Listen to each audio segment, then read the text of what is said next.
कद्र करेगा। मुसलमानों में एक बच्चा पैदा होता है, उसके 7 दिन के बाद एक मौलवी आता है और उस बच्चे के कान में कहता है कि अल्लाह अकबर, कि अल्लाह जो गॉड है वो ग्रेट है।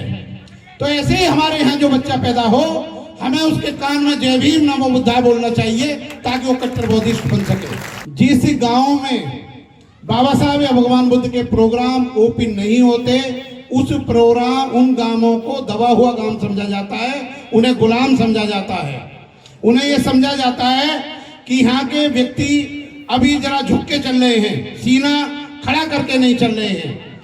मैं आपको बताना चाहता हूं कि हम कानून के माध्यम से कार्य करना चाहते हैं। हम कानून का उल्लंघन नहीं करना चाहते। किसी भी नवयुवक को, किसी व्यक्ति को हम बरगलाकर ऐसी बात नहीं करना चाहते कि जिससे देश का कानून हो, क्योंकि हम देश के कानून के बदौलत ही दुनिया की हर ताकत से लड़ सकते हैं। आप ये देखते हैं कि पूरे जब तक इस देश का संविधान है, इस देश की पूरी पुलिस, पूरी मिलिट्री, पूरा देश का लॉ एंड ऑर्डर आपसे जुड़ा हुआ है। मैं साथियों फिर भी आपको बताना चाहता हूं कि यूनान में एक जोशी निकल के जा रहा था और वो एक दलदल गड्ढे में गिर गया, तो उसने आवाज दी कि अगर कोई है जो मुझे बचा ले। तो वहां से एक बूढ़ी औरत ने एक रस्सा फेंका और उस जोशी को निकाला। जोशी को निकालने के बाद वो कहने लगा कि अगर आपको जिंदगी में कभी तारों की और सितारों की स्थिति के बारे में जानना हो तो मैं बहुत बड़ा जोशी हूं, तुम मेरे पास आ जाना। तो बुढ़िया ने कहा कि मैं तुम्हारे पास जीवन में कभी नहीं आऊंगी। जिस व्यक्ति को जमीन पर बने हुए गड्ढे ना दिखते हो, वह व्यक्ति आकाश के तारों को क्या देखेगा। मेरे साथियों, जमीनी पर जो बने हुए ये विषमता के गड्ढे हैं, जिन्होंने हमारे मेरुदंड को तोड़ दिया है, जिन्होंने खून के प्रवाह को रोक दिया है, जिन्होंने हमें इंसान से गुलाम बनाने की बात की है, आज हम उस बात को पूरा करने के लिए, लोगों को जागृत करने के लिए बाबा साहेब और डॉक्टर अम्बेडकर की विचारधारा क्या है कि कैसे ऊपर उठा जाएगा, हम उस बात के लिए यहाँ पर एकत्रित हुए हैं। मैं दूसरी एक बात और आपसे कहना चाहता हूं कि मुसलमानों में एक बच्चा पैदा होता है, उसके 7 दिन के बाद एक मौलवी आता है और उस बच्चे के कान में कहता है कि अल्लाह अकबर, कि अल्लाह जो गॉड है वो ग्रेट है। तो ऐसे ही हमारे यहाँ जो बच्चा पैदा हो, हमें उसके कान में जय भीम नमो बुद्धाय बोलना चाहिए ताकि वो कट्टर बौद्धिस्ट बन सके। हमारा आपसे वही संबंध है जो शरीर का संबंध खून की धड़कन से होता है। इस देश में जिन लोगों पर सदियों से जुल्म, सितम, अन्याय, अत्याचार और शोषण किए गए हैं, ऐसे लोगों के लिए भगवान बुद्ध का धर्म एक औषधि के रूप में सजाया जा सकता है। जिस प्रकार हिमालय से गिरने वाली नदियों को कोई भी दुनिया की ताकत समुद्र में मिलने से नहीं रोक सकती, उसी प्रकार दुनिया की कोई भी ताकत इस देश के मूल निवासियों को, बहुजनों को बौद्ध धर्म में आने से नहीं रोक सकती है। जो कोई भी पहाड़ इतना बड़ा नहीं है जो सूरज के प्रकाश को रोक सके। दुनिया में कोई भी ऐसी ताकत नहीं है जो भगवान बुद्ध और बाबा साहब के किसी भी ज्ञान को आम आदमी में रोक सके।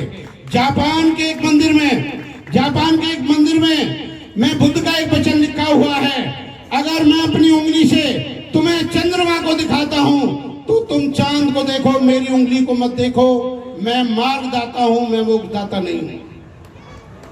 भगवान बुद्ध का जो धर्म है वो गुलामी को खत्म करता है, गरीबी को खत्म करता है और गंदगी को खत्म करता है। इस संसार के अंदर केवल बुद्ध ही पहले व्यक्ति थे जिन्होंने मनुष्य को बेचना बंद कराया, मनुष्य की गुलामी को बंद करा, और कोई भी दुनिया की ताकत ने, किसी भी धर्म ने गुलामी खत्म नहीं करी, इंसान को बेचना बंद नहीं करा। हम धन्यवाद देते हैं लॉर्ड मैकाले को, जिन्होंने आईपीसी को बनाया, जिन्होंने आईपीसी की धारा 371 और 374 में बैन लगाया कि कोई बेकार नहीं कराएगा, कोई किसी को गुलाम नहीं बनाएगा, किसी आदमी को नहीं बेचा जाएगा। उसी बात को बाबा साहेब डॉक्टर अम्बेडकर ने आर्टिकल 23 जो कॉन्स्टिट्यूशन का है वही बात उन्होंने उसमें लिखा कि एक्सप्लोजन कैसे होगा।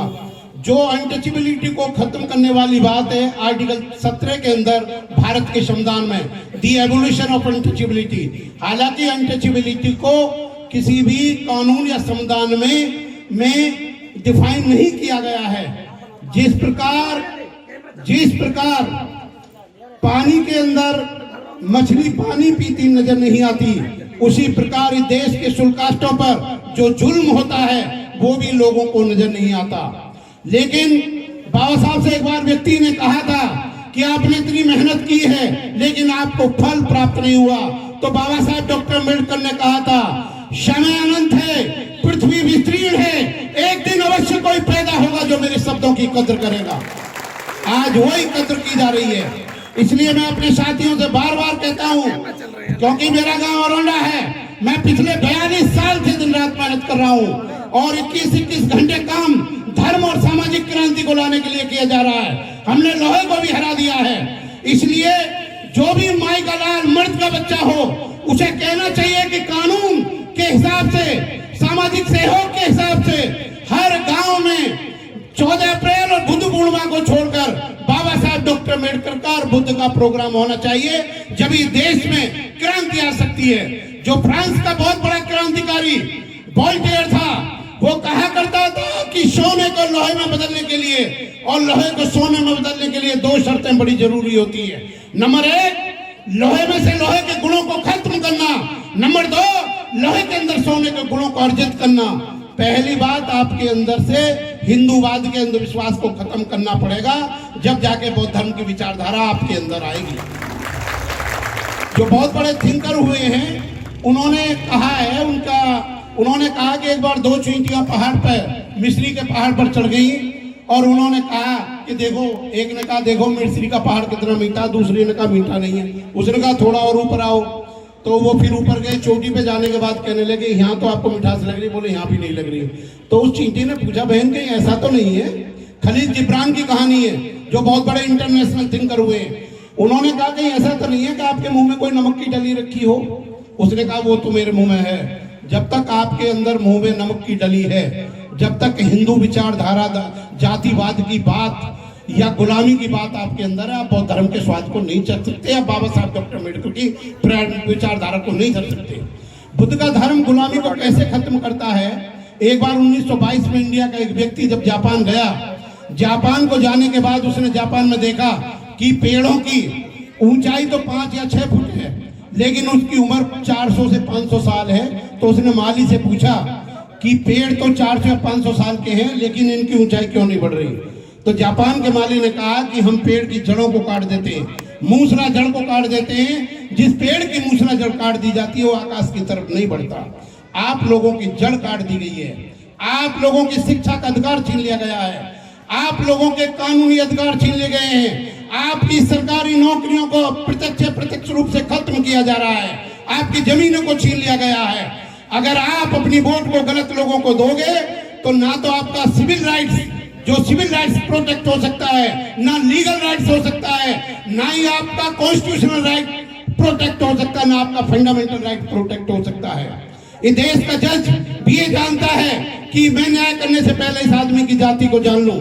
जातिवाद का जहर इतनी बुरी तरह से फैला हुआ है कि मनुष्य को न्याय यहाँ पर नहीं मिल रहा है। मैं एक एग्जाम्पल आपको दूंगा कि गुलामी के बारे में। एक बार जर्मन ने हालैंड पर आक्रमण करा था, तो हालैंड वासियों ने कहा कि हम मर जाएंगे, जिसका नाम नीदरलैंड है, हम मर जाएंगे लेकिन जर्मन के गुलाम नहीं मरेंगे। तो जर्मन ने नीदरलैंड वासी, हालैंड वासियों ने समुद्र की दीवारों को तोड़ दिया और अपने साथ जर्मन की फौज को डुबा के मार दिया।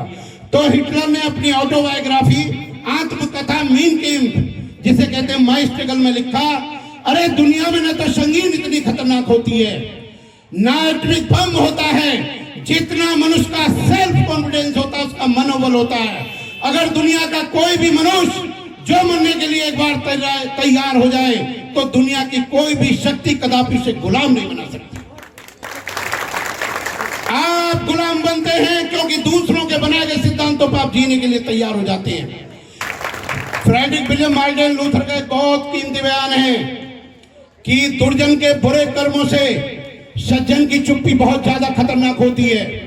अगर आपके मोहल्ले में, आपके गांव में, आपकी गली में, आपके क्षेत्र में कोई अपराध हो रहा है और आप उसके खिलाफ आवाज नहीं उठाते, तो आप अत्याचार करने वाले को प्रोत्साहित करते हैं, उसे आगे बढ़ाते हैं। इसलिए सज्जन के बुरे, जो दुर्जन के बुरे काम इतने खतरनाक नहीं है जितनी सज्जन की चुप्पी है। हर जुल्म के खिलाफ आवाज उठाइए, हर अत्याचार के खिलाफ आवाज उठाइए, और हर व्यक्ति या महिला के साथ कोई अत्याचार हो रहा है तो उसके लिए आपको आवाज उठानी चाहिए। ये देश का कानून बाबा साहेब डॉक्टर अम्बेडकर का कानून है, उस पर विश्वास रखिए। और कानून को हाथ में लेने की ताकत इस देश के सुप्रीम कोर्ट के वकीलों को नहीं है, इस देश के हाई कोर्ट के वकीलों को नहीं है, किसी पुलिस अधिकारी को नहीं है। आप विश्वास लड़िए और हर कीमत पर लड़िए। और एक बार जो बर्नार्ड शॉ ने, एक बार जो इंग्लैंड ऑक्सफोर्ड यूनिवर्सिटी में बोल रहे थे, उन्होंने एक स्पीच दी थी, the harm that the good people do, वह नुकसान जो अच्छा आदमी करता है। अच्छा आदमी क्या नुकसान करता है? एक पड़ोस की बहन बेटी के साथ अत्याचार होता है या रात को डकैती पड़ती है, तुम कहते मैं 100 नंबर पे फोन क्यों करूं? तो आप उन अत्याचारियों को, उन डकैतों को आप बढ़ावा दे रहे हैं जो कानून को तोड़ रहे हैं। दूसरी सबसे महत्वपूर्ण जो बात है, मैं आपको बताना चाहता हूं, इस संसार के अंदर 2 प्रकार की दुश्मनियां होती हैं।